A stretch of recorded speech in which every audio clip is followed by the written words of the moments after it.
My name is Martha, and for over 40 years, I was the devoted wife of a man who built a tech empire from nothing. On the day his will was read, my two children divided $55 million between them as if it were a poker game, and all I was left with was a dusty wooden box that looked like garbage. Before we continue, please subscribe to the channel and let us know where you are listening in the comments.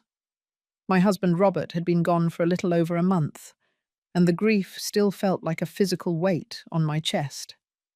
For the first time in a very long time, I was sitting in a room with my entire family, but it was not for a holiday dinner or a birthday celebration. It was to hear the final wishes of a man who had dedicated his life to building a legacy for them, for us. The office was located in a sleek, modern skyscraper in downtown Boston. Sunlight streamed through the floor-to-ceiling windows, illuminating the dust motes dancing in the air. The lawyer, a stiff woman named Rose, sat behind an enormous mahogany desk, shuffling through a thick pile of papers. Opposite me, on the other side of the desk, sat my son Liam. He was 39, a mirror image of his father in his ambition, but lacking any of his father's warmth. Next to him was my daughter Chloe, 35, a professional socialite whose carefully curated life seemed to be an endless series of parties and designer clothes. Her husband Mark sat beside her, a perpetually smiling man who I always felt was just a little too eager. Rose cleared her throat and began to read in a cold, professional voice. She listed properties, company shares, and investment portfolios with a chilling detachment. The numbers were staggering. "To my son, Liam," she began, "I leave all interests in the company, Herrera Tech, as well as the accompanying assets and liquid funds, valued at approximately $30 million. Liam's face, which had been a mask of studied composure, twitched with a small, self-satisfied smirk. He straightened his shoulders as if to emphasize his new position of power. Rose continued, her voice flat. "To my daughter, Chloe, I leave the coastal estates in Cape Cod and the luxury condos in the city, the sports cars, and the remaining investment portfolios and accounts, valued at approximately $25 million. Chloe's eyes lit up with a feverish glee. She leaned forward, whispering something to Mark. He squeezed her hand and gave her a smile that was all teeth. They were getting it all. The homes we had built together, the cars we had driven, the assets we had spent a lifetime accumulating. My heart sank, a heavy stone in my chest. I sat there, invisible, a ghost in my own family, waiting to hear what the love of my life had left for me. When Rose finished the endless list of properties my children were inheriting, she paused. She put on a pair of glasses and looked over her papers. The silence in the room stretched, thick and suffocating. My heart began to race. Finally, it was my turn. After all the sacrifices, all the years of working side by side with Robert, he had to have left me something. Something to live on. Something to protect me. Rose looked at me, her expression unreadable. "And to Mrs. Martha Herrera," she announced, "I leave this personal property." She held up a small, weathered wooden box. It was nothing like the sleek documents and fancy deeds she had just read from. It was stained and worn, a small, dark object that looked like it had been forgotten in an attic for decades. I took it from her trembling hands. It felt almost weightless. Chloe tried to stifle a laugh, a sound that was pure venom. "At least you have something to put your old recipes in, Mum," she said, her voice dripping with condescension. Liam didn't even look up from the documents he was reviewing. Mark sighed, a loud, theatrical gesture that suggested my very existence was a burden. The box felt like a mockery in my hands. It was the physical manifestation of my humiliation. Rose turned to my children, and their conversation resumed as if I were no longer there. They talked about wire transfers, deeds, and corporate structures their voices full of a newfound authority. I felt like a stranger sitting in that leather chair. I stood up slowly, clutching the box. No one said a word. No one offered a ride. I simply walked out of that office, feeling that my entire life had been reduced to a dusty wooden box that likely contained nothing but sentimental trinkets with no real value. I had no idea that what I held in my hands was the key to a world that was about to change forever. The silence of the mansion was deafening as I walked back inside. The echo of my children's laughter still seemed to hang in the air, a final cruel insult. I went straight to Robert's study, the one room in the house that had always felt like his sanctuary. I placed the small, dusty wooden box on his enormous mahogany desk. It felt heavy now, weighed down not by its contents, but by the significance of the moment. The box was unremarkable, perhaps 8 inches long and 6 inches wide. There was no lock, only that small, intricate symbol carved into the lid, almost hidden by the wear of time. It was a detail I recognized instantly, the crest of the Medici family, specifically a small artistic flourish from a background figure in one of Botticelli's paintings. Robert and I had seen that painting on our very first trip to Florence over 40 years ago, a trip where we fell in love not just with each other, but with the beauty and history of art. My fingers traced the carving. This wasn't a random piece of junk. This was Robert. I gently lifted the lid. Inside, resting on a bed of old, faded velvet, were 2 items: a severely outdated USB flash drive and a small, brittle piece of paper that looked like a bookmark. On the paper, Robert's familiar, elegant handwriting was scrolled, "Start with what we built together." I pushed aside the sadness and felt a surge of cold focus. My mind, which had been numb with grief, now snapped into a sharp, analytical mode. I was a former art historian. I knew how to find hidden meanings and solve complex puzzles. My children, in their rush for the obvious millions, wouldn't have given this box a second thought.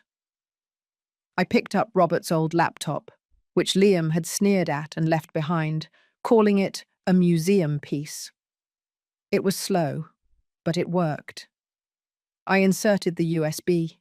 It contained only one folder, named The Collection, and it was password protected. The file prompt didn't ask for a standard password. It displayed a line of text. "The artist who hid a secret message in his most famous work." I smiled grimly. This was less a security measure and more a final, intimate game only Robert and I could play. The answer was Leonardo da Vinci, of course, a common art history fact. But when I typed in Da Vinci, the system asked for a numerical key. I knew Robert would never use a simple, predictable key. He was a man of patterns and deep sentimentality, always related to history. I thought back to the Italian trip, the year we were married, the addresses of our first apartments. Nothing fit. Then I remembered a conversation we'd had years ago, joking about the historical figure who had the most secrets. Robert had mentioned the date the Medici Bank collapsed, a pivotal moment in European finance and art patronage. I typed the year, 1494. Click. The interface accepted the code. The screen changed immediately. It wasn't a standard document folder, it was a decentralized application, displaying a dizzying series of complex alphanumeric strings, each labeled wallet key.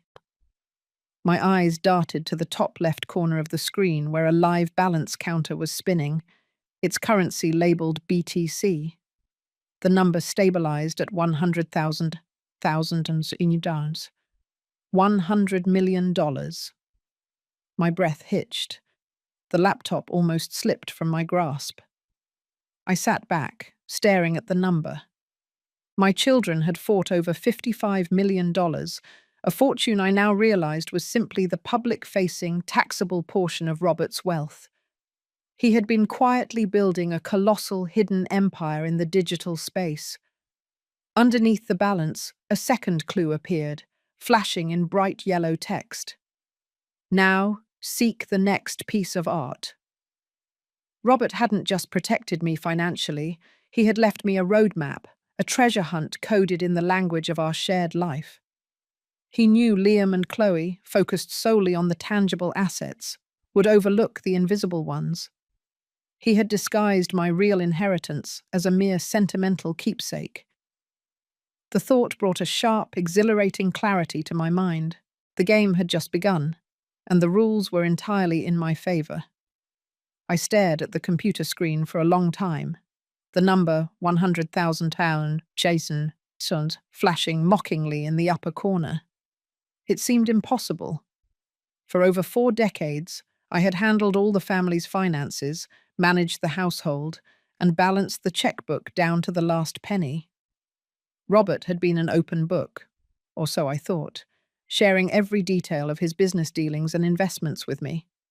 And yet, he had managed to create a secret digital fortune so vast, it made the 55 million my children had inherited look like pocket change. My head began to spin as I read the next clue. Now, seek the next piece of art. It was a familiar pattern. Robert had always loved puzzles, a love he had shared with me and only with me. Liam and Chloe would never have thought to look for clues in our history. They were too busy looking for tangible things they could hold and sell. I clicked on the link. It led me to a high-resolution photograph of Botticelli's The Birth of Venus. I knew the painting well, of course. We had seen it together in the Uffizi Gallery in Florence, on the same trip where we had seen the painting with the Medici crest. My heart ached with a sudden wave of longing for Robert, for the man who had loved me enough to build this intricate, protective fortress just for me. The photo was a puzzle in itself. My mouse hovered over the image, and a single word popped up when I placed it over Venus's hand. Trust. A second later, a string of seemingly random numbers appeared. I copied them down, knowing they must be the key to the next digital wallet. Robert had a meticulous mind. He had planned every single detail. I opened the next wallet using the new password. The balance was even more astonishing. $200 million. But this time, it was not in Bitcoin. It was a collection of rare NFTs of historical documents and photographs, a letter from an American president I recognized, a photograph from the first moon landing, stamped with a private collector's mark, a deed to a piece of land in the Hamptons. Robert had been quietly acquiring these assets for years, under a fake name, always in the digital world. He knew the paper trail would have been too easy for our greedy children to follow. But the most shocking discovery was yet to come. I found a final folder in the digital collection, encrypted with a password that was the date of our first kiss. Inside were dozens of files, audio recordings, and documents. The titles were cryptic, but their contents were not. The first file I opened was titled Operation Sunset. I clicked play, and a familiar voice filled the silent room. It was my son, Liam, talking on the phone. "The old man is getting weaker," he said, his voice cold and calculating. "We need to speed up the plan. We can't afford to have him change his mind on the will." My blood ran cold. The next voice was Chloe's. "I'm already in debt, Liam.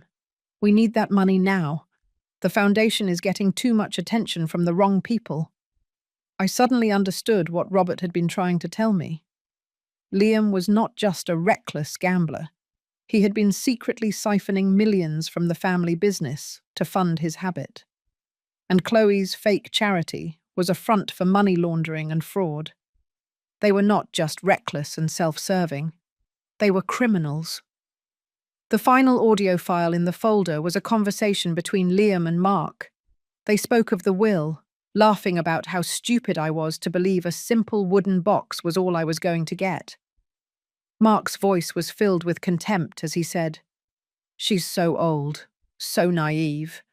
She won't know what's happening until she's already in the facility. We'll just have to declare her mentally incompetent, Liam replied, his voice chillingly practical. It's easy enough. We already have a doctor on the payroll who can sign the papers. Once she's in the nursing home, we can sell her house and use the money to pay off our debts. It's the perfect plan. My body started to shake. They hadn't just taken the money. They had planned to take my freedom, my home, my dignity. They were going to lock me away in a gilded cage while they squandered the very fortune my husband had built with his bare hands. Robert hadn't left me a treasure hunt to show me how much he loved me. He had left it to give me the tools to fight back. He had foreseen all of this. He had planned for their betrayal. And now, I had all the evidence I needed to stop them. The initial shock had worn off, replaced by a searing, cold rage. The total value of Robert's hidden assets, the digital empire he had created and bequeathed to me through a trail of art history clues, stood at over $300 million. But the money was irrelevant now. What mattered was the betrayal, the sheer malice of their plan to have me declared mentally incompetent and locked away. I sat in Robert's study, the old laptop screen casting a pale light on my face, and read the transcript of the final audio file again. It wasn't just my children. It was Rose, the family lawyer, whom I had always considered a trusted friend, mentioned by Liam in connection to the doctor on the payroll. The conspiracy ran deeper than I ever imagined. Robert had known the full scope of their avarice, and that's why he created this digital sanctuary. My first act was to secure my position. I couldn't simply transfer the $300 million to a local bank. That would trigger alarms and alert Liam, who was still listed as the CEO of the main companies. I needed a ghost to manage the ghost money.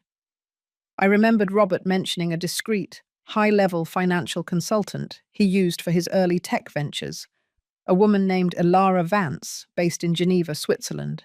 I dug through Robert's physical desk, bypassing the compartments my children would have searched for cash, and found an old, encrypted satellite phone. It was an extreme measure, but I needed extreme security. I called the number. Ilara answered on the second ring, her voice crisp and efficient, despite the late hour in Boston. "This is Ilara," she said, her voice carrying a slight, elegant European accent. "This is Martha Herrera, Robert's wife," I replied, keeping my voice low and steady.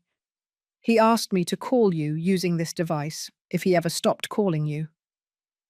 There was a moment of silence on the other end. "I see," Ilara responded. "I was expecting your call, Mrs. Herrera." Robert left explicit, detailed instructions for this contingency. He was meticulous, as always. I explained the situation. The fake will, the $30 million distribution, the dusty wooden box, and the $300 million in digital assets. I didn't have to mention Liam's and Chloe's betrayal. Ilara seemed to sense the underlying tension. "Your husband created an unassailable legal wall, Mrs. Herrera," Ilara informed me.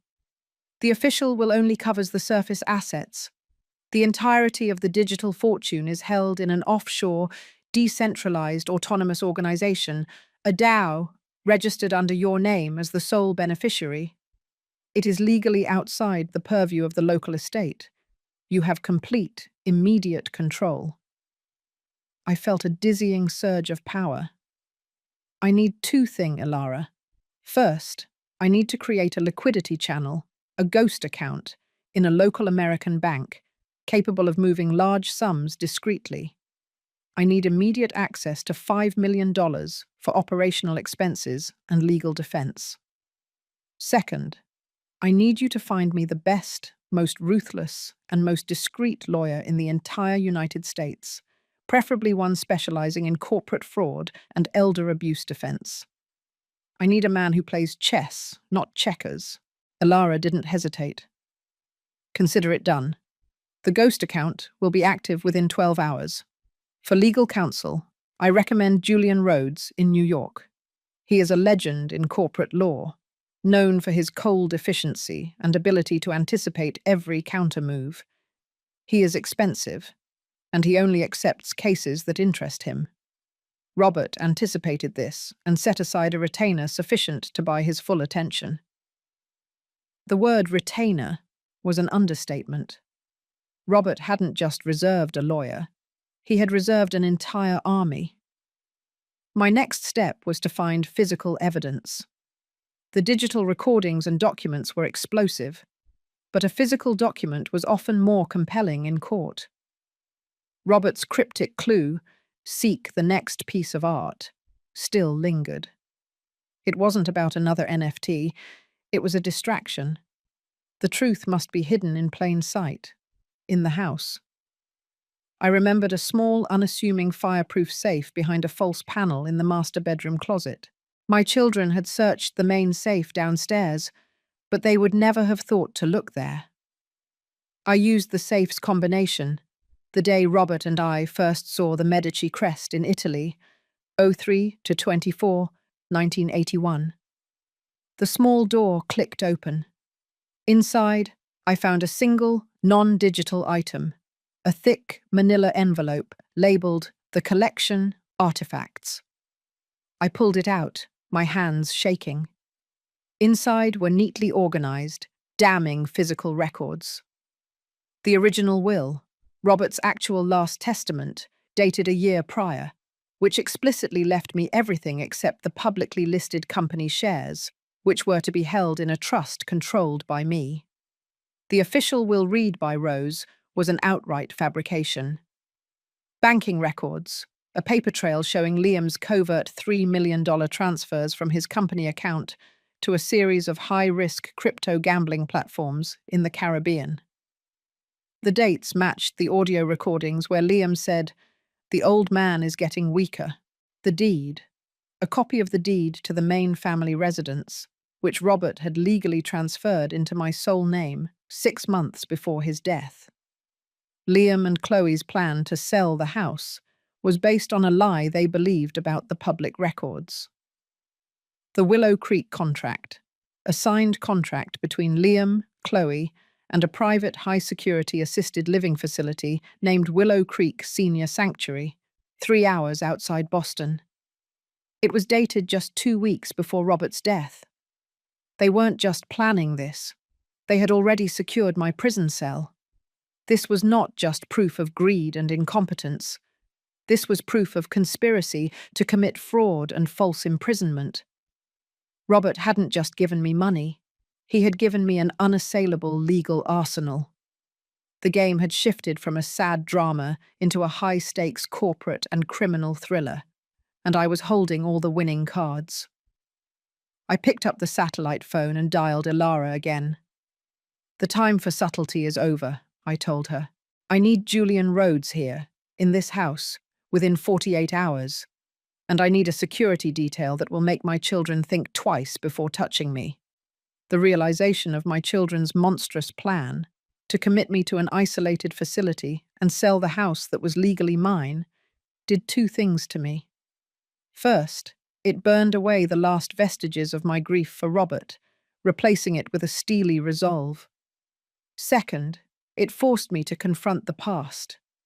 Robert's clue, "The value is not the money but the truth," now resonated with chilling clarity. He hadn't just given me the antidote, he had given me the poison. The truth was the most valuable and the most dangerous weapon I possessed. I spent the next 48 hours in a blur of intense activity, fueled by the $300 million digital lifeline and the expertise of Ilara Vance and Julian Rhodes. Julian, an ice-cold legal strategist, arrived from New York in a private jet, looking less like a lawyer and more like a high-end corporate assassin in an immaculate bespoke suit. He didn't waste a single second on pleasantries. "Mrs. Herrera, your husband was a genius," Julian stated, his voice a low, gravelly monotone as he reviewed the physical documents from the safe. "This fabricated will is useless. Your husband transferred ownership of the house to you, and the primary corporate assets are protected by a complex DAO structure outside of US estate laws. They inherited the shell. You inherited the core.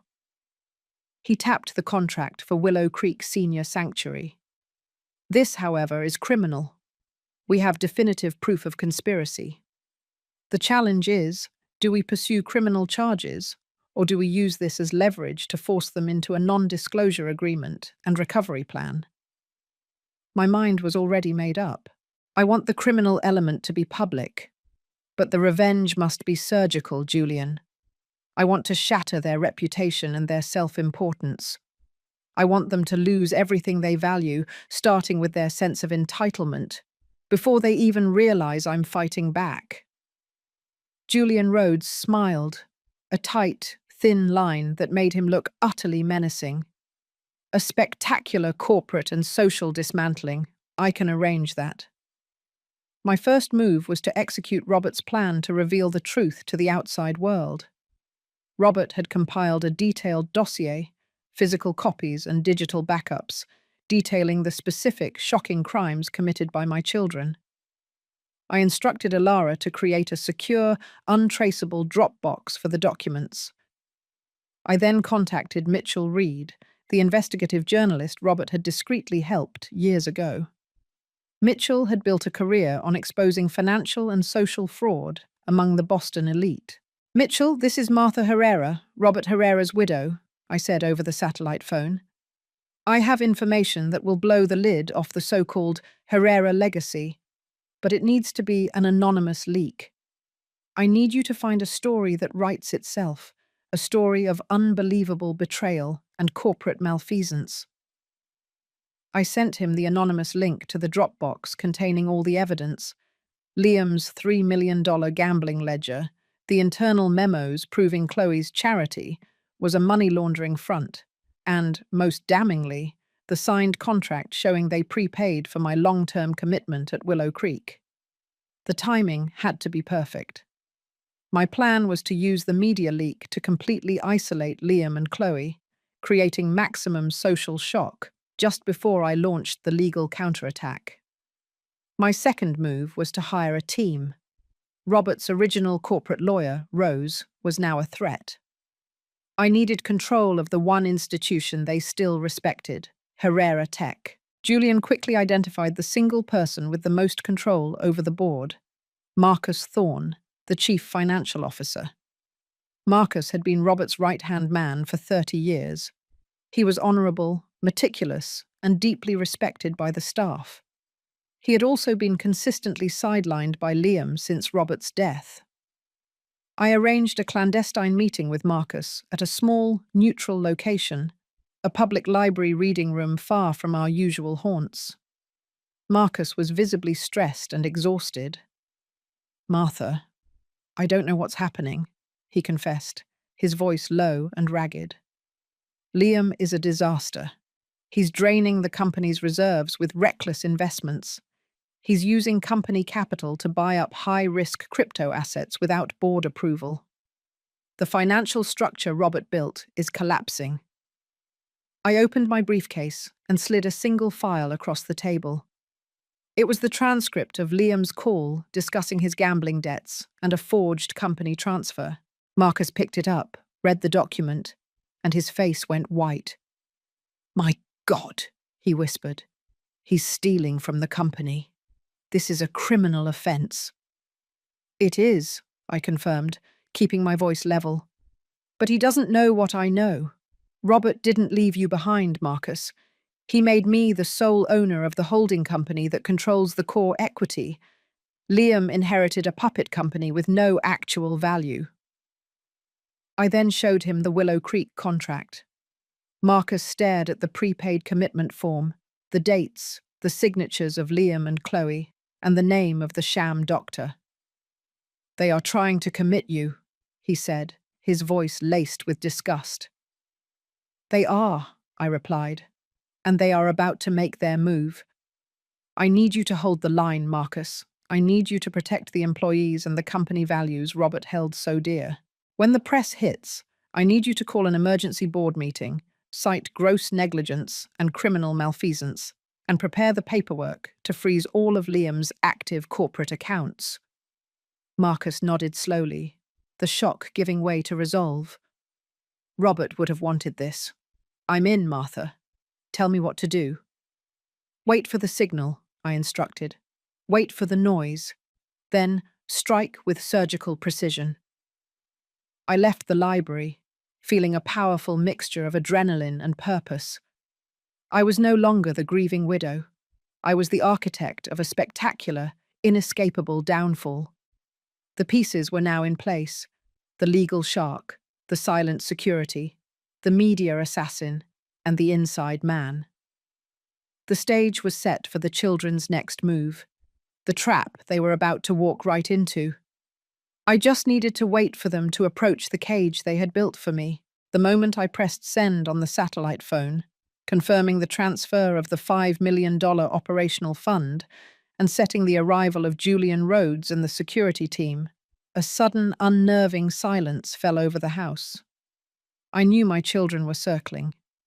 They had been unnaturally quiet since the reading of the will, giving me space to grieve, which I knew was code for waiting for the right moment to strike.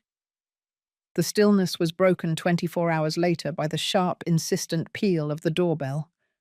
I checked the live feed from the newly installed security cameras. Standing on the porch were Liam, Chloe, and Mark, but they weren't alone. With them was an older man in a generic grey suit, carrying a black leather medical bag. This was it. The ambush. The doctor on the payroll they had secured to declare me mentally unfit. I quickly composed myself, took a deep breath, and instructed my newly arrived security chief, a formidable former military woman named Ava, to remain out of sight, but within immediate earshot. I opened the door myself, forcing a look of frail confusion onto my face. "Oh, hello, children," I said, my voice deliberately weak. What a surprise. I wasn't expecting visitors. Liam stepped forward, instantly adopting the persona of the concerned, dutiful son. "Mum, we've been worried sick about you," he said, his voice too loud, too forced. "You've been so quiet.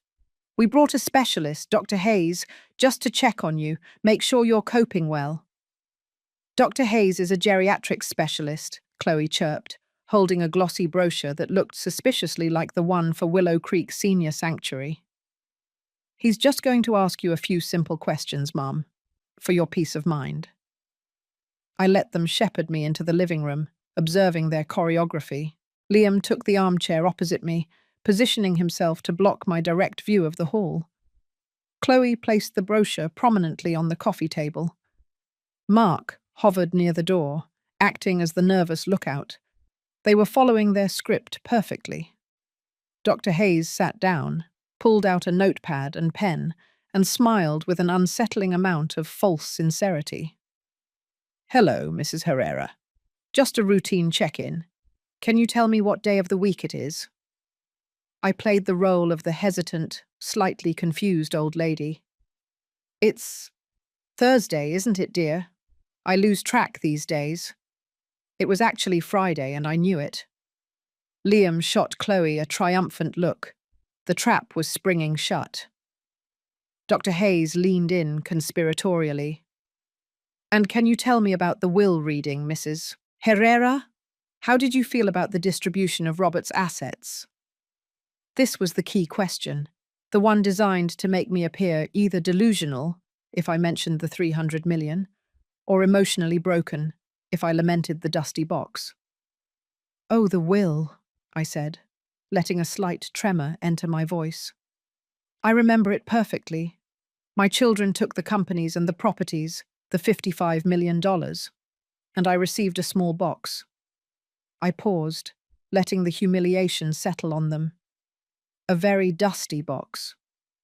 Liam looked away, unable to meet my eyes, clearly enjoying my public admission of worthlessness. "And how did that make you feel, Mrs. Herrera?" Dr. Hayes pressed, scribbling furiously on his notepad. "Did you feel abandoned, unprotected?" I felt, I said, finally lifting my eyes and looking directly at Liam, like a woman who finally understood the true nature of her family. My tone was low, but the shift was palpable. Liam's smirk vanished. Chloe's smile faltered. They thought I was confessing resentment, a symptom they could exploit. Dr. Hayes wrapped up his assessment. Well, Mrs. Herrera, based on your visible stress and mild cognitive confusion regarding the date, I believe it would be highly beneficial for you to spend a few days under observation. We have a quiet, comfortable facility where you can rest without the burden of this big house. Chloe immediately jumped in, pointing to the brochure. Willow Creek, Mum. It's beautiful. They have painting classes and therapy, just for a few weeks. Just until we can get your affairs sorted, Liam added, moving from his armchair towards me, a predatory look in his eyes. No, thank you, I replied, my voice now dropping its feigned weakness. It was firm, steel-edged, and completely unexpected. I am perfectly capable of sorting my own affairs. Liam stopped dead in his tracks. Mum, this isn't a suggestion. The doctor believes you need specialized care. We have the legal authority. The legal authority? I interrupted, standing up slowly. I walked over to Robert's study desk, placing my hand on the cold wood. You mean the fake legal authority you forged a week before your father died?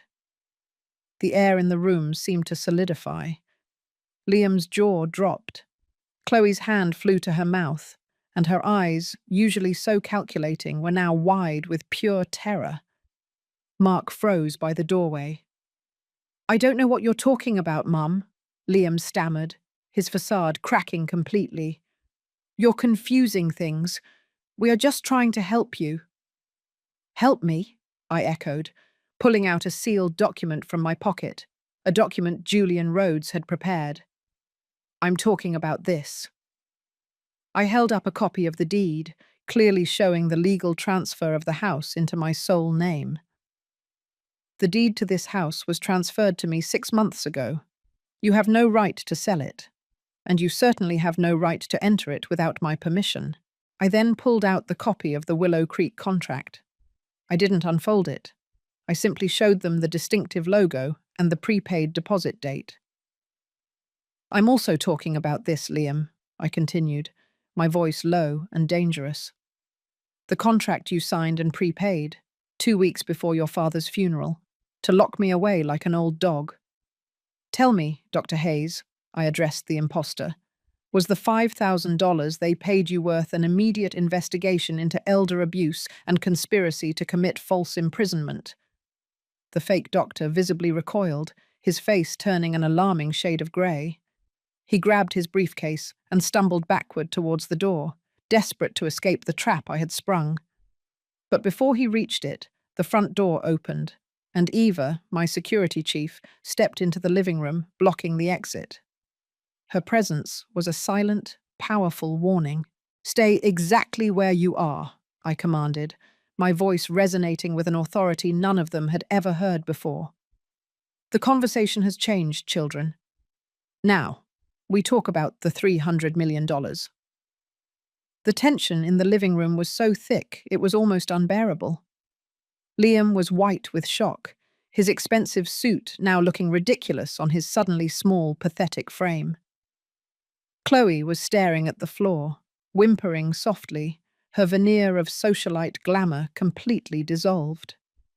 Mark, the supposed lookout, was pressing himself against the wall, trying to disappear entirely. And the fake Dr. Hayes was now trapped by Eva, my security chief, who stood between him and the front door like a granite statue. I walked slowly to the coffee table and picked up the glossy brochure for Willow Creek Senior Sanctuary. I didn't look at it. I simply tore it in half, then in quarters, letting the expensive paper flutter to the ground. You wanted to know how I felt about the dusty box, I said, my voice resonating with a power I hadn't known I possessed. I felt liberated, because it told me everything about you, and everything about your father's genius. Liam finally found his voice, a high-pitched, desperate sound. "Mum, you're delusional. The box contained nothing. The house is part of the estate. You're confused." I turned the screen of Robert's old laptop toward them. It still displayed the enormous balance of the first digital wallet. 100 counted. "Do I look confused, Liam?" I asked. "The $55 million you divided was the distraction, the surface noise. Robert was a tech mogul. He understood that the real wealth of the future is untraceable, decentralized, and hidden in plain sight. This is the beginning of the real inheritance." I clicked through to the NFT collection, displaying the rare digital artifacts.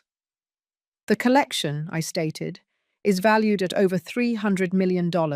It is registered under a DAO with me as the sole, irrevocable beneficiary." "And you?" I looked at Chloe. "You inherited nothing but a massive amount of debt and a severe criminal investigation into your fake charity." Chloe stopped whimpering and lifted her head, her eyes flashing with defiance. "That's a lie. Our foundation is legitimate. You can't prove anything." I smiled, a cold, empty gesture. "Oh, Chloe, your father loved you too much to send you to prison without a fight. He just chose to let me fight it for him."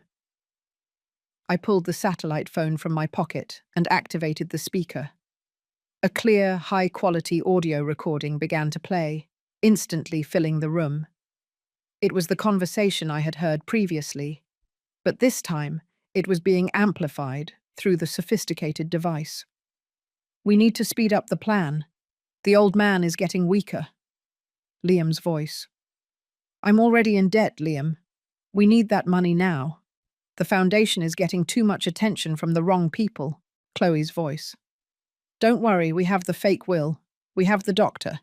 Once she's in Willow Creek, we sell the house, and we pay off our debts to the syndicate."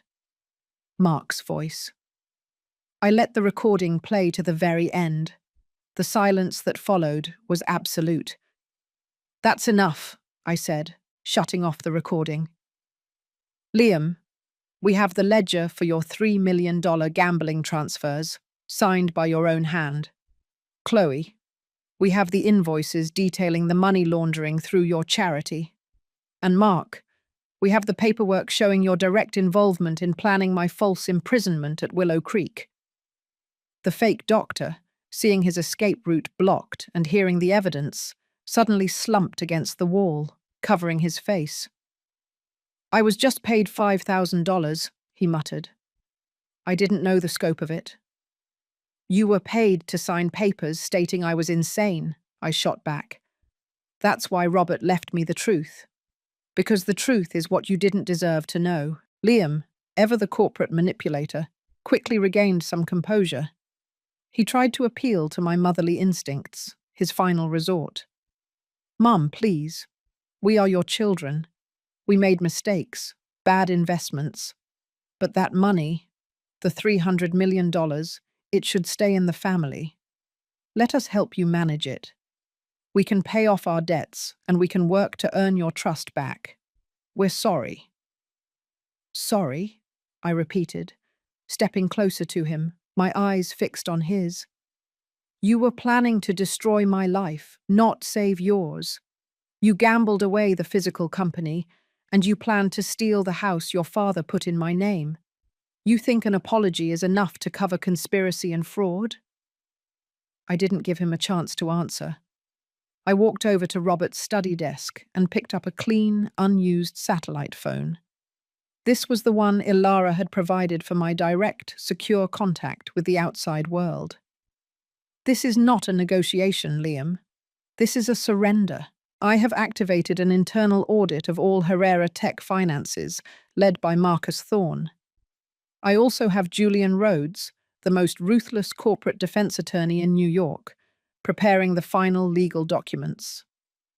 I dialed the phone. The call connected instantly. "Julian," I said, my voice calm. "The children are here. They have confessed to the conspiracy to commit false imprisonment. We have the audio confirmation, the transfer records, and the Willow Creek contract. Proceed with the immediate surgical strike. The moment I hung up, the atmosphere changed again. Liam's eyes widened as he realized the name I had just spoken. Julian Rhodes, the man who could ruin him instantly. Chloe began to sob uncontrollably, the performance now completely real. "Mum, please, don't ruin us. We won't survive this." "You chose this, Chloe," I stated without pity. "Your father gave you everything, and you chose greed and crime. You will face the consequences of your choices." I looked at Eva, standing tall by the door. "Eva, escort Dr. Hayes and Mark out of the house. They are to be held for questioning by Julian's team and then handed over to the Boston Police Department for conspiracy charges.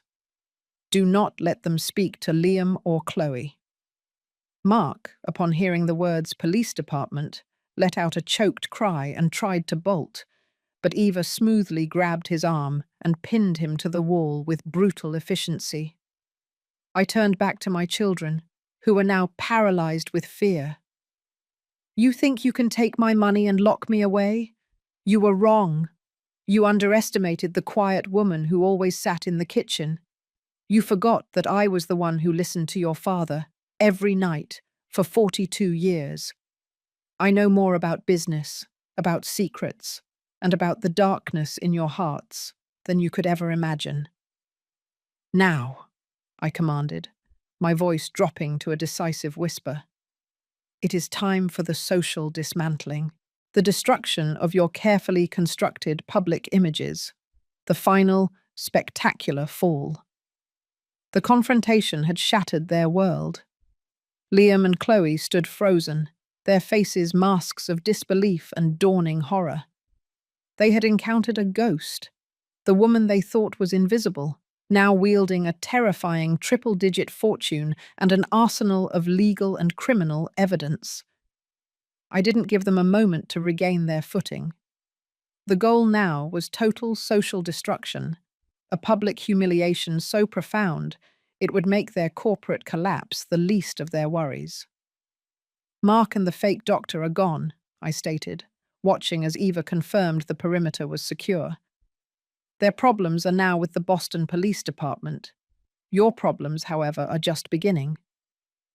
I walked over to the antique globe Robert had kept in the corner and spun it slowly. "You think my revenge is about taking back the money?" "No. Robert protected the money. My revenge is about taking back the narrative. It's about ensuring that the name Herrera is remembered for integrity, not for the fraud and pathetic greed of his children." Chloe, tears streaming down her face, finally managed a plea. "Mum, please, think about my brand, my followers. This will destroy my entire social image, everything I've built." I stopped the globe with my finger on Geneva. "Built, Chloe. You built a facade on your father's money, using a fake charity to launder stolen funds. Do you think I care about your followers, the same ones who you planned to defraud further?" I picked up the satellite phone again and dialed a number I had been given by Julian Rhodes. It connected to Mitchell Reed, the investigative journalist in New York, who had been waiting for my signal. "Mitchell," I said, my voice crisp and authoritative. "The moment has arrived. You are clear to publish the exposé. I want the headline to be undeniable, referencing the immediate collapse of the Herrera Tech subsidiary, citing gross negligence and immediate criminal proceedings. Use the full dossier." I turned the speaker function on so Liam could hear every word. "I also want you to specifically detail the expenditures of the Chloe Herrera Charitable Fund. Do not hold back the details of the luxury vacations and the designer shopping sprees funded by charity donations. I want the public to see exactly where the money went." Liam, listening to his company's reputation being destroyed in real time, lunged forward. "You can't do this. That's corporate suicide. You're ruining the Herrera name." Eva moved quickly, stepping between us and pushing Liam back with a single practiced motion. He hit the wall with a hollow thud. "I'm saving the Herrera name, Liam," I corrected him. "You and Chloe are merely being erased from its history." The social media aspect was equally critical. Chloe's world was built on appearances. I contacted Ilara Vance again and gave her precise instructions. "Ilara, I need you to deploy a social media strike force. Target every platform Chloe uses. I want a simultaneous, anonymous leak of her personal accounting ledgers alongside her latest philanthropic posts. I want the public to see her posting about saving the world, while simultaneously viewing the balance sheets detailing her misuse of funds. I want the irony to be a spectacle." Within the hour, the first tremors hit. Liam's phone, which he had dropped on the floor, began buzzing incessantly. Chloe's phone, which she was still clutching, started displaying notifications at an alarming rate. Chloe picked up her phone, her eyes scanning the screen, and she let out a piercing shriek. "My God, it's everywhere! The Sun, the Post, Tech Air implicated in financial fraud and elder abuse plot. Liam, look! My foundation's page is being flooded with angry comments. They're calling me a fraud." Liam retrieved his phone, his face contorted with fury and panic. "The board is calling. They're asking about the $3 million. Marcus Thorne called an emergency meeting. They're freezing all my accounts." I stood back, observing the spectacle of their public dismantling. This was the socialized revenge, using the very transparency of the modern world to expose their hidden corruption. Then, Julian Rhodes called me back on the secure line. "Mrs. Herrera, the media response is explosive. The social isolation is complete. Now for the legal hammer." "Proceed, Julian," I said, looking at Liam, who was frantically trying to call his now useless corporate attorney. Julian then publicly announced that Martha Herrera, the sole owner of the actual holding company, was launching a complete corporate restructuring of Herrera Tech, citing Liam Herrera's gross negligence and alleged criminal activity. He also filed a temporary restraining order against both children, legally forbidding them from coming within 500 feet of me or the family residence. The humiliation peaked when I received a text from Mitchell Reed. He had published an interview with an anonymous source, a former employee of Liam's, who confirmed that Liam had been openly gambling away company funds, bragging that his stupid old mother would pay for everything when the time came. Chloe, upon reading the online comments, began to hyperventilate. The loss of her image, the destruction of her carefully constructed self, was more painful than the loss of the money. "You've ruined us, Mum," Liam growled, his eyes burning with hatred. "You've completely ruined us. This is not justice. This is cruelty." I looked at him, feeling a sudden, profound sense of detachment, not hatred. "Cruelty, Liam? Cruelty was paying for my prison cell while planning my eulogy. You wanted a public life? You'll get one. Now listen carefully, because this is my final offer before the criminal charges are filed." I pulled out a document prepared by Julian, a stark, simple ultimatum. "You will surrender all remaining assets immediately. You will provide a full, itemized account of every penny you stole. And you will prepare yourselves, because your redemption will be public, painful, and entirely on my terms." The ultimatum hung heavy in the air. Outside the living room, the sounds of my security team escorting Mark and the fake Dr. Hayes were muffled, but the reality was deafening. Liam and Chloe were stripped bare. Their social currency was worthless, their corporate power was gone, and their freedom was now contingent on my mercy. Liam, however, retained a flicker of his old arrogance. He gripped the back of an armchair, his knuckles white. "You can't do this, Mum," he snarled, his voice a tight whisper of denial. "You are just a bitter old woman. This digital money, this Dow, it will never hold up in court. The public will see this as a cruel, vindictive revenge plot. They will turn against you." The public already knows you plan to institutionalize your mother to settle gambling debts, Liam, I countered, my tone flat.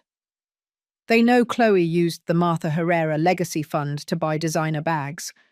Your father ensured the digital money is protected by structures you wouldn't understand. And Julian Rhodes, my lawyer, is currently preparing a very detailed affidavit for the district attorney. You think the public will side with the son who committed corporate fraud, or the mother who used her inheritance to found a massive charity dedicated to fighting elder abuse. The mention of the district attorney silenced him completely. I saw the fear in his eyes. He wasn't afraid of losing money. He was afraid of losing his freedom. Chloe, kneeling by the couch, looked up, her face tear-streaked and desperate. "What do you want, Mum? Tell us. We'll sign anything. We'll give you the rest of the $30 million back. Just don't let them put me in prison." "The $30 million is now irrelevant," I stated. "That money, the public portion of Robert's assets, is what I will use to fund your rehabilitation and restitution. You will not simply walk away. You will earn your redemption. And the first step is absolute, unreserved confession." I picked up the document Julian had prepared. It wasn't a formal legal release. It was a brutally honest confession of wrongdoing and a detailed plan for restitution. "Liam, you will sign this, stating you willfully and knowingly used company funds for high-risk private gambling debts, totaling $3 million. You will publicly resign from all board and executive positions, effective immediately, and you will agree to work for the Herrera Tech subsidiary, starting at the lowest possible level, manual labor, earning a minimum wage until every penny of those $3 million is repaid." Liam stared at me, aghast. "Manual labor? Mum, I'm a CEO. I have an MBA from Wharton. I can't carry bricksticks." "You gambled away a legacy, Liam," I said without emotion. "You can certainly carry bricks. You will understand what it means to earn money honestly, minute by minute, just as your father did when he started." I turned to Chloe. "You will sign this, detailing the exact amounts stolen from your so-called charity and how those funds were misappropriated for personal gain. You will forfeit all your current assets, which will be liquidated to repay the charitable fund." Chloe nodded weakly, her carefully constructed world shattered around her. "But your punishment, Chloe," I continued, "will be more difficult. You will work for me, not for the corporate side. You will work in the new foundation I am establishing, dedicated to fighting the very type of fraud you perpetrated. You will assist the victims of financial abuse, and you will earn your salary by genuinely helping those you once planned to hurt." This was the first twist of the humanitarian revenge. Their atonement would be a public performance of genuine service, a painful, daily reminder of their past sins. Liam, defeated, finally asked the critical question. "If we do all this, Mom, the public resignation, the labor, the charity work, will you stop the criminal charges?" "I will hold the criminal charges," I clarified. "Julian will issue a statement confirming that, due to my personal intervention and my children's complete and total cooperation in the internal audit, the legal proceedings will be held in abeyance, pending their full restitution and adherence to this agreement. You will be on a very short leash, Liam. One wrong move, one lie, and the affidavit goes straight to the district attorney." I then added the ultimate safeguard, the twist that ensured their loyalty was permanent. "Furthermore, both of you must understand this clearly. The entire $300 million digital fortune is dedicated to the new Martha Herrera Foundation. You will never, ever inherit another cent of it. However, if you complete your restitution and prove, over the next 5 years, that you have genuinely changed and are committed to integrity, you will be granted positions on the Foundation's board, not as owners, but as servants of the community. You will have a voice, a purpose, and a chance to build a legacy of good rather than a legacy of greed. This was the final devastating blow. The realization that the enormous wealth, the true prize, was forever out of their reach, dedicated to a cause greater than themselves. They would have to live in the shadow of the fortune they almost killed their mother for, knowing that it was now being used to save the vulnerable. Liam slowly walked toward the desk, his body language broken. He picked up the pen, his hands shaking, and signed the resignation and confession. Chloe followed, weeping silently as she signed away her brand and her assets. The confrontation was over. The siege was lifted. I had won, not by taking their life, but by forcing them to rebuild it on foundations of honest work and service. "Eva," I said, my voice tired but resolute, "escort them out of the house. They are to leave immediately and are not permitted to return until they begin their required work tomorrow morning. The era of entitlement is over." As my children were led out the door, two broken shadows of their former selves, I walked over to the window. The house was quiet again. The $300 million was safe. My freedom was secured. But the real work, the work of building a new legacy and finding my own voice, was just beginning. The morning after the confrontation felt surreal. Liam and Chloe were gone, their chaos replaced by an unfamiliar, determined silence. Mark and the imposter doctor were in police custody, thanks to Julian Rhodes' rapid legal maneuvering. But the hardest work was just beginning, transforming the $300 million from a digital fortress into a real-world force for good, and simultaneously dismantling the public image of a corrupt dynasty. My first order of business was the press conference. I didn't want the spectacle of vengeance, but I needed the full weight of the media to legitimize my control and secure the moral high ground. I instructed Julian to book the Grand Ballroom at the Four Seasons in Boston, the same room where Robert had held his annual corporate galas, a location chosen specifically for its symbolic importance. I didn't step onto the stage to mourn or to accuse. I stepped onto the stage as Martha Herrera, the CEO of a newly reformed holding company and the founder of a massive charitable enterprise. "Good morning," I began, looking out at the sea of reporters, cameras, and flashing lights. The Herrera family has endured a period of profound difficulty. While the passing of my husband, Robert Herrera, was tragic, the subsequent actions of certain individuals have been deeply disappointing. I then dropped the bomb. I didn't mention the $300 million directly. That was for the accountants. I spoke about the fraud.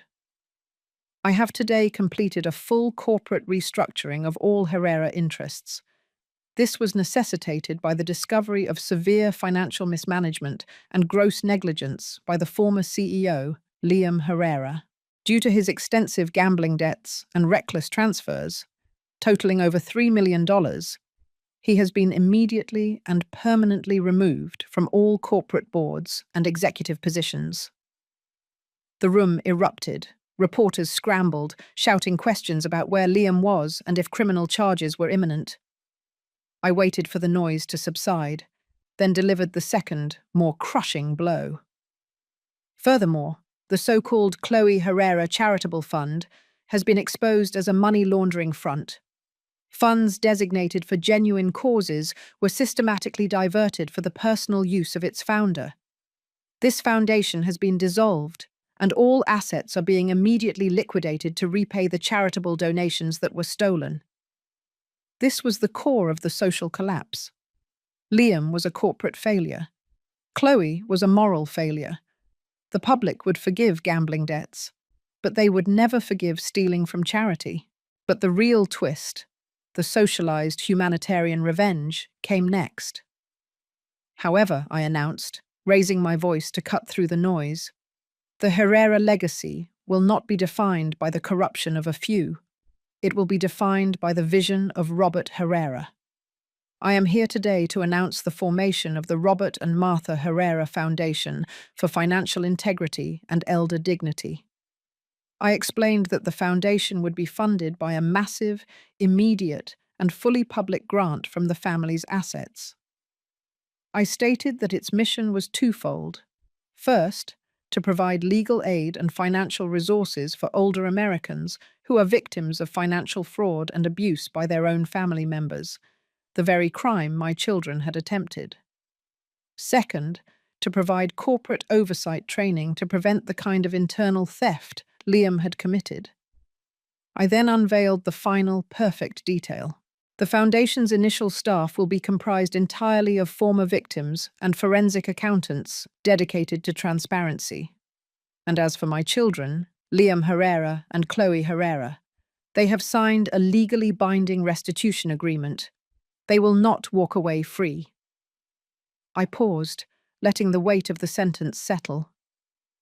Liam Herrera will begin tomorrow, working as an unpaid manual laborer for the Herrera construction subsidiary, earning minimum wage for his living expenses until the $3 million in stolen funds is repaid.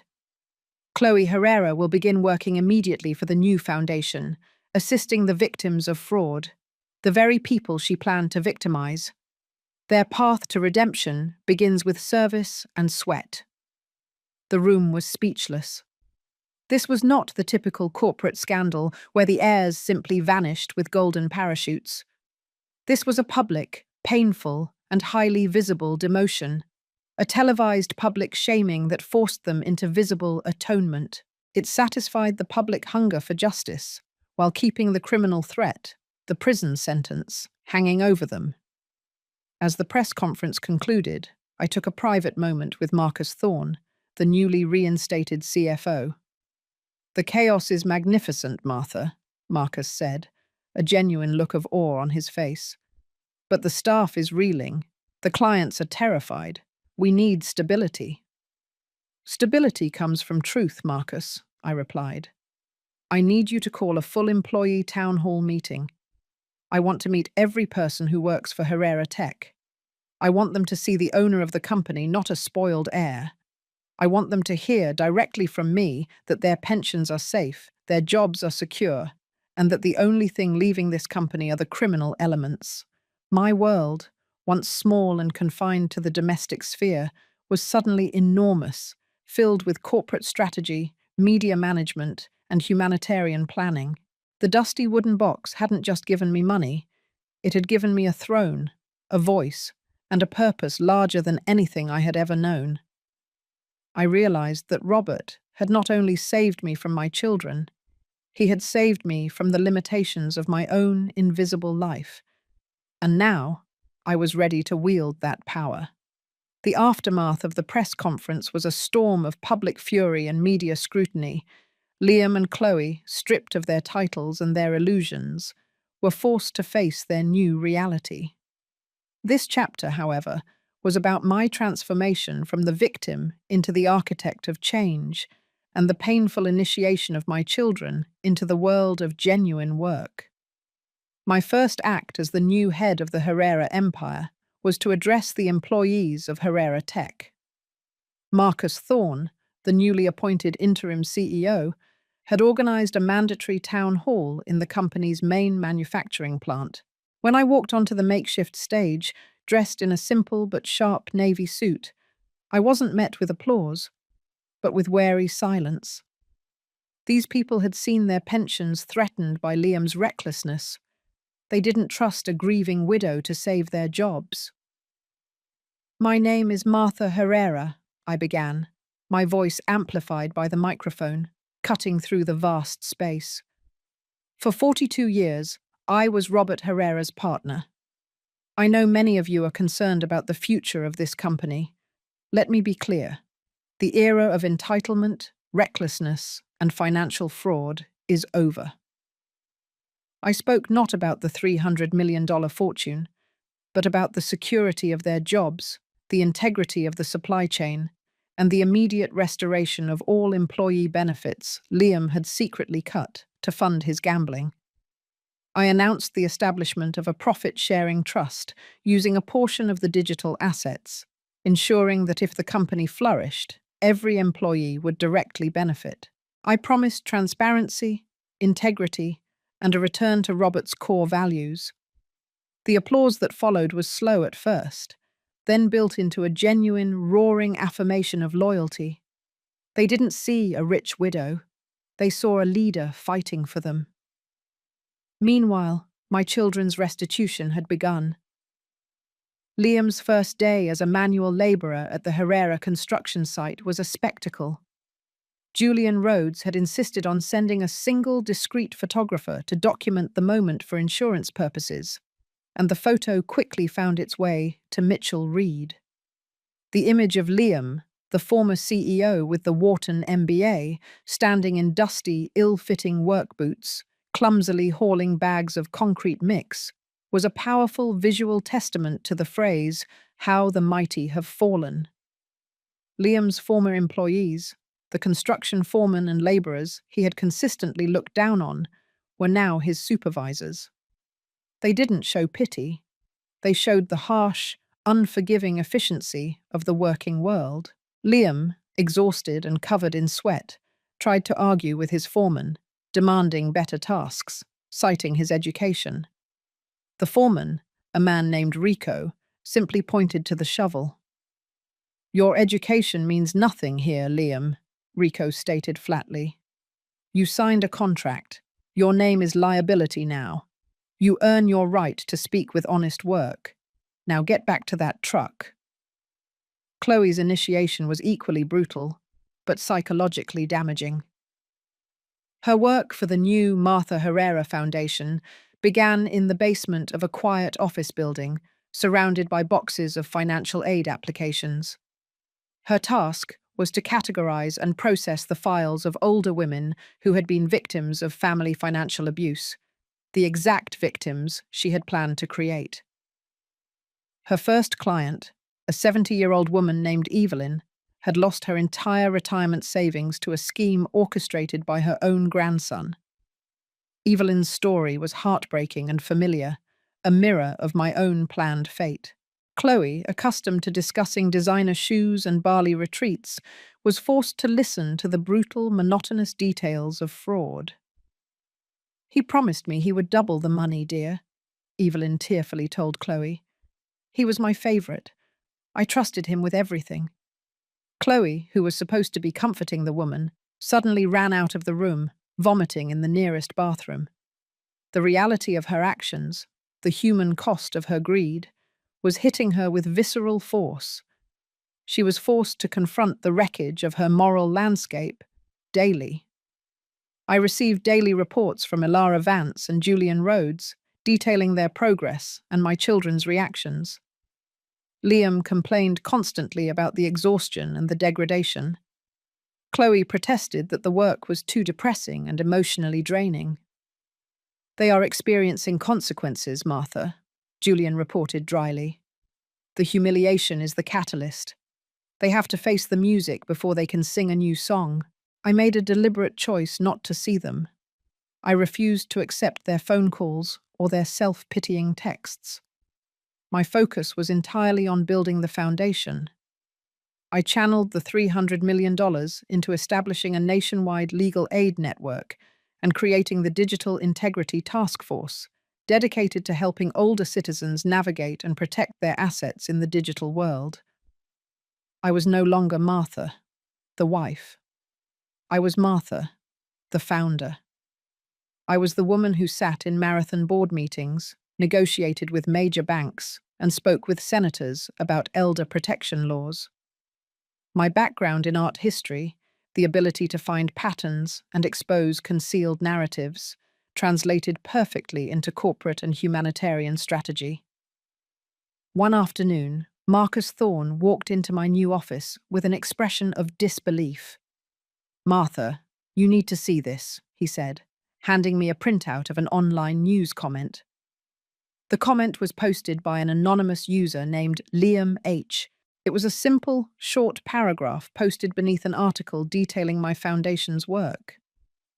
"My mother is right," the comment read. I was a thief and a fool. I deserved to be here. I just wish I had learned this lesson before I lost my father. The raw honesty of the admission, stripped of all arrogance and self-pity, hit me with unexpected force.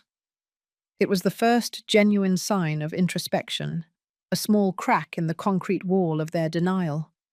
It was the first, faint echo of the honest men Robert had hoped they would become. I closed my eyes, allowing myself a single brief moment of complex hope. My revenge was not just about breaking them, it was finally about the chance to mend them. Một năm đã trôi qua kể từ ngày tôi nhận chiếc hộp gỗ cũ kỹ. Cuộc sống của tôi, của công ty và của chính các con tôi đã trải qua một sự chuyển đổi không thể tin được. Giờ đây, tôi không còn là người phụ nữ 65 tuổi yếu đuối, mà là Martha Herrera, nhà sáng lập được kính trọng và là một nữ doanh nhân cung rắn. The mansion no longer felt hollow.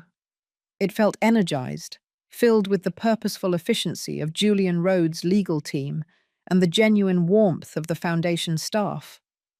The $300 million wasn't just safe, it was actively saving lives. I had achieved the ultimate victory, not just securing my own future, but using the fortune to create a public safety net against the very crime my children had attempted. Liam's term of manual labor had ended 6 months prior. He completed the full repayment of the $3 million he stole, not in cash, but in sweat equity. I hadn't seen him during that time, but Marcus Thorne's reports were consistent. Liam had become quieter, leaner, and unexpectedly good with his hands. He earned the respect of the construction crews. Chloe's journey was more painful, but ultimately more profound. Her forced work for the foundation, initially met with disgust, slowly turned into a genuine passion.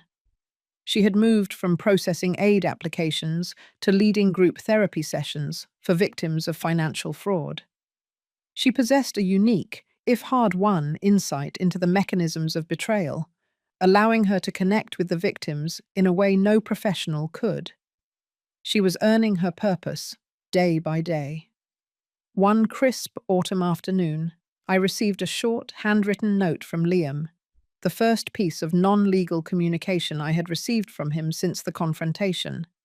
It simply read, "Mum, I've earned back my honesty. Can I earn back my sonship?" I agreed to meet him at the Foundation's new headquarters, a beautiful building I purchased using a fraction of the digital fortune. I chose this location because it symbolized everything he had lost and everything he could still gain. Liam walked in, wearing a simple, clean suit, not the expensive designer suits of his past life. He looked me in the eye, and there was no trace of the arrogance or contempt I had seen before. "I don't expect forgiveness, Mum," he said, his voice husky. "But I wanted you to know that the $3 million was the easy part. The hard part was realizing that I killed Dad. Not physically, but I broke his heart with my greed, and I almost did the same to you. I'm sorry." The confession was raw, unforced, and real. It was the moment I had waited for. "Your father knew you were capable of change, Liam. He left me the tools to force that change." The reunion with Chloe was equally emotional. She came to me a week later, not asking for forgiveness, but asking for a raise for one of her team members who was a single mother. She was advocating for someone else, a monumental shift from her self-serving past. "I understand now what Dad built, Mum," Chloe confessed, tears in her eyes. "It wasn't a business. It was a community, and I destroyed my part of it. Working with Evelyn and the others, the victims, made me realize I was becoming the monster I hated. I looked at my children, not as the conspirators who betrayed me, but as two deeply flawed human beings who had paid the ultimate price for their mistakes and were fighting their way back. The criminal charges against them, held in abeyance by Julian Rhodes, were now permanently dismissed. They had completed their restitution. My victory was complete. It wasn't the sound of a prison door slamming shut. It was the sound of a fractured family slowly beginning to heal. Robert had given me justice, but I had chosen to use it to create redemption. Today, I still run the Herrera Empire, focusing its vast resources entirely on socially responsible projects.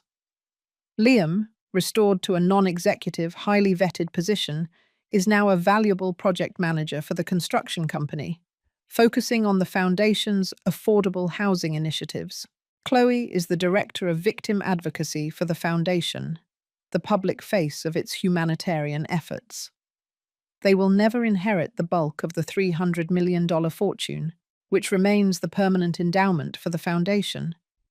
But they have found something far more valuable: a clean conscience, meaningful work, and a renewed relationship with their mother. I had taught them that the greatest wealth is not what you hoard, but what you build for others. The dusty wooden box now sits on my desk. It is no longer a symbol of betrayal, but a reminder that even the deepest darkness can hide a source of unimaginable light. My life did not end when Robert died. It began anew when I finally chose to stop being invisible and claimed the power that was rightfully mine. This story is a reminder that being underestimated is often a person's greatest strength. Martha was powerful because her children saw her as weak. To all of you listening, what power are you currently hiding from the world? What perceived weakness is actually your secret $300 million fortune? Don't wait for a tragedy to claim your worth.